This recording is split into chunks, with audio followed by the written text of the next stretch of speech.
This is part 8 of my online lecture on the topic matrices. So in this lecture we are going to do the next concept, that is adjoint of a matrix. Now adjoint of a matrix A is equal to transpose of cofactor matrix. So this is the formula of adjoint of matrix, transpose of cofactor matrix. So that means हमें पहले को factor matrix बनानी होती है, फिर उसका transpose ले लेते हैं और ये हमारा एडजॉइंट का आंसर हो जाता है. So for example we are given a 2x2 order matrix. A is this matrix and first of all we'll make the cofactors. तो हर एक एलिमेंट का एक को फैक्टर होता है, जैसे कि 3, 6, 1, 1 इन सभी के को फैक्टर्स होते हैं और इनके को फैक्टर्स को ऐसे हम सिंबल्स के साथ डिनोट कर सकते हैं. C11 3 का cofactor C11 because it is lying in first row first column. इसी तरह से 6 का cofactor first row second column में है तो C12.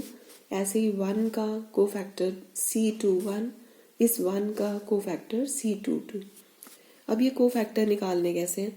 C11 को कैसे बनाना है? ये cofactor is equal to cofactor of 3, this 3 which is equal to, इसका ये ऐसे फॉर्मूला बनाया जाता है -1 रेज टू पावर, ये जो सबस्क्रिप्ट में था 1 + 1, -1 raise to power 1 + 1 into this is 2x2 order. Determinant इसका बन जाएगा और 2x2 ऑर्डर का जो डिटर्मिनेंट है और उसके बीच में हमने माइनर निकालना है.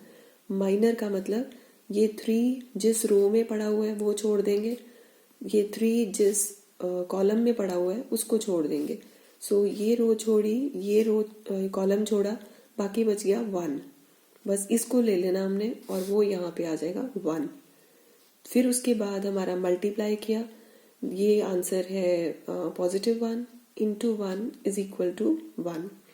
Similarly, cofactor C12 is equal to cofactor of 6, इसका cofactor which is equal to formula वैसे ही -1 raised to power this subscript 1 + 2 into, अब इसका 6 का माइनर बनाना है हमने.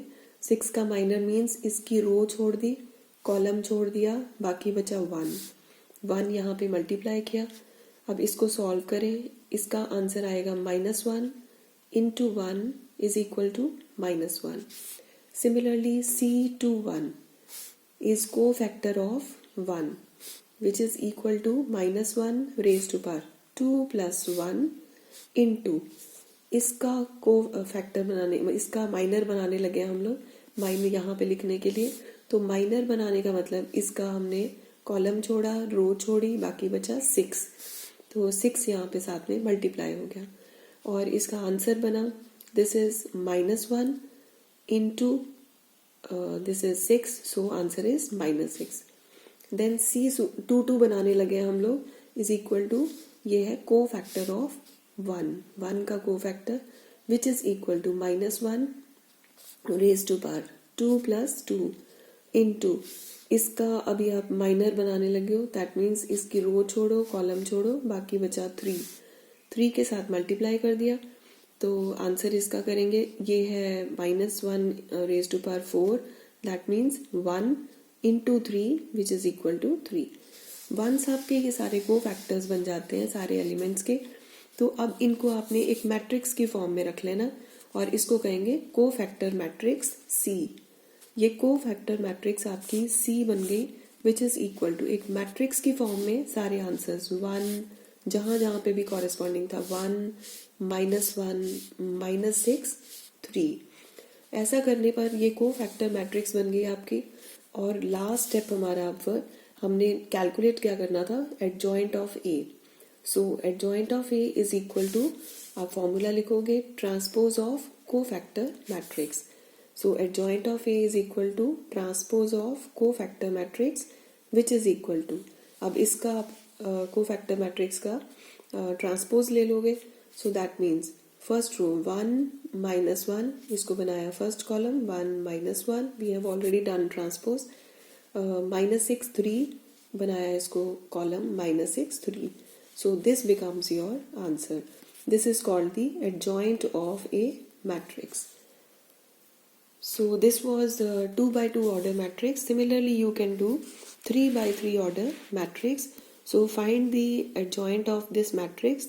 ये 3 by 3 order की matrix है. तो हमारा फॉर्मूला आप लगाओगे कि adjoint of A is equal to transpose of cofactor matrix. So हम सबसे पहले cofactors बनाएंगे. हमारे पास ये 9 एलिमेंट्स हैं, सभी के कोफैक्टर्स बनेंगे. कोफैक्टर्स के सिंबल इस तरह से C11, C12, C13. तो हर एक का आप कोफैक्टर बनाओगे वही फॉर्मूला लगा के विच इज इक्वल टू जैसे -1 रेज टू पावर 1 + 1 × अब यहाँ पे 1 इसका आप कोफैक्टर बना रहे हो तो यहाँ पे इसका माइनर बनाने लगे हो. सेम प्रोसीजर है, रो छोड़ोगे कॉलम छोड़ोगे, जहाँ पे 1 पड़ा हुआ है उसकी रो छोड़ी कॉलम छोड़ा, बाकी बचे 7 4 1 3. 7 4 1 3 आपने अपने डिटर्मिनेंट की फॉर्म में लिख देना है क्योंकि अभी ये सिंगल नंबर तो आया नहीं.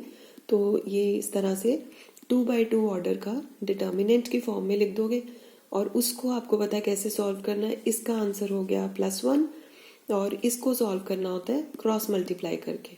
21 - 4 = 17. राइट. इसी तरह से कोई और ले सकते हो जैसे C21 है cofactor of second row first column, second row first column 5 का कोफैक्टर.